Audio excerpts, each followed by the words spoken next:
ہو رہی ہوگی. تو اس معاملے میں ہم لوگ اس اتنے بڑے فیکٹ کو اگنور کر دیا کرتے ہیں کہ جب اللہ تعالیٰ سے دعا مانگی ہے تو کوئی شے مانگی ہے اللہ سے, کچھ طلب کیا ہے اپنے رب سے, وہ طلب جو کیا ہے کیا وہ ٹھیک کیا ہے؟ سب سے پہلا یہ امپورٹنٹ فیکٹر ہے جس کو ہم نظر انداز کیا کرتے ہیں.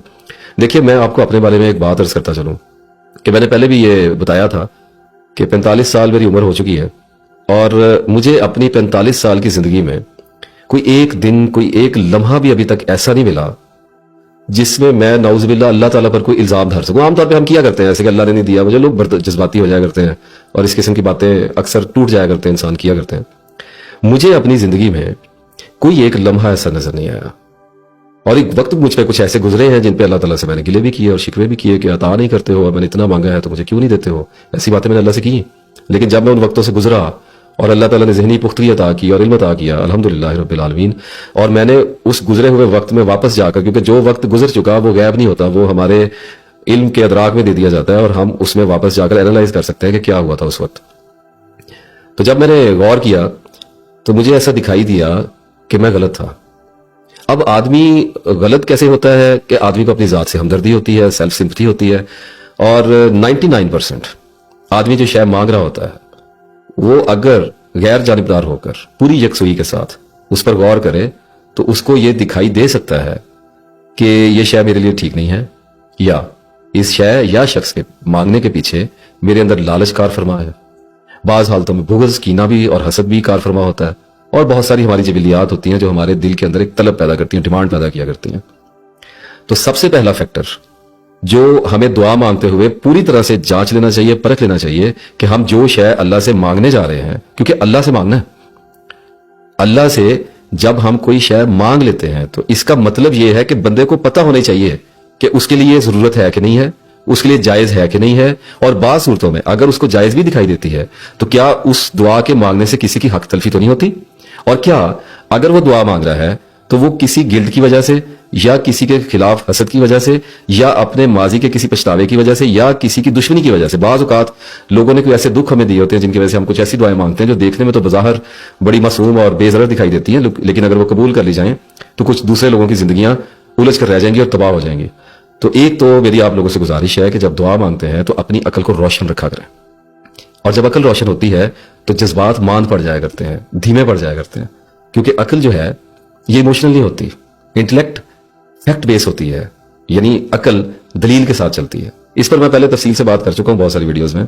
اچھا, اب یہاں سے ہم گزرے تو میں آپ کو ایک شیورٹی دیتا ہوں کہ اگر ہم 99% غور کرنے میں, فار ایگزامپل 90% بھی اگر ہم غور کر کے انویسٹیگیٹ اور انکوائر کرنے کے بعد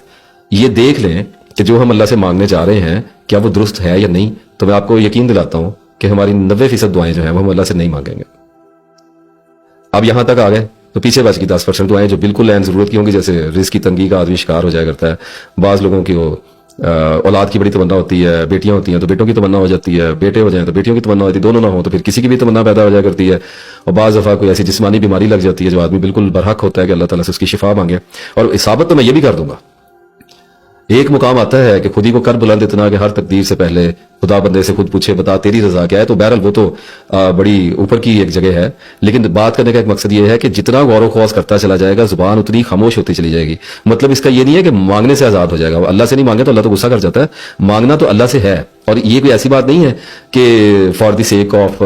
اللہ مانگنا ہے, اپنی ضرورت بھی پڑتی ہے, کچھ شارٹ ٹرم ضرورت پڑ جاتی ہے دعائیں مانگنے کی, آخرت کی دعائیں تو ہر حالت میں مانگنی ہی مانگنی ہے.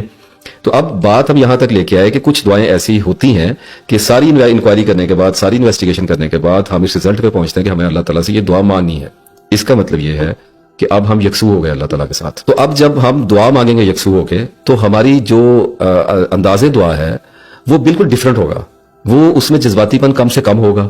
عقل درست ہوگی, تو ہم اللہ تعالیٰ سے بالکل ٹھیک ٹھیک بات کریں گے. ایسی دعا قبول ہوتی ہے, ایسی دعا منظور کی جاتی ہے, ایسی دعا مقبول بھی ہوتی ہے. جو دعا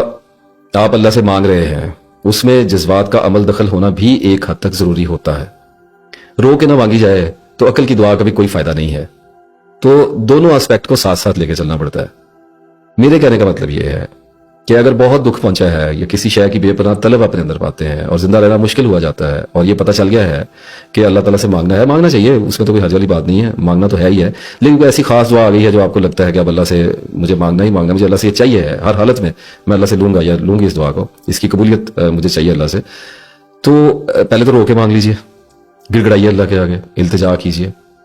اور گریہ زاری کریں، اور جتنی کر سکتے ہیں، اور کوئی ایک دن کر سکتا ہے، کوئی 2 دن کر سکتا ہے، کوئی ہو سکتا ہے 1-2 مہینے ہی اللہ کے آگے سر بر سجود رہے اور اس کے آنسو بہتے ہی چلے آئیں، تو یہ تو مقدر کی بات ہے کہ اللہ نے کس کو اس کی آنکھوں میں کتنا پانی رکھا ہوا ہے، مزاج ہوتا ہے، پھر بہت کچھ اس میں کاؤنٹ ہو جاتے ہیں، بہت سارے فیکٹر ہوتے ہیں۔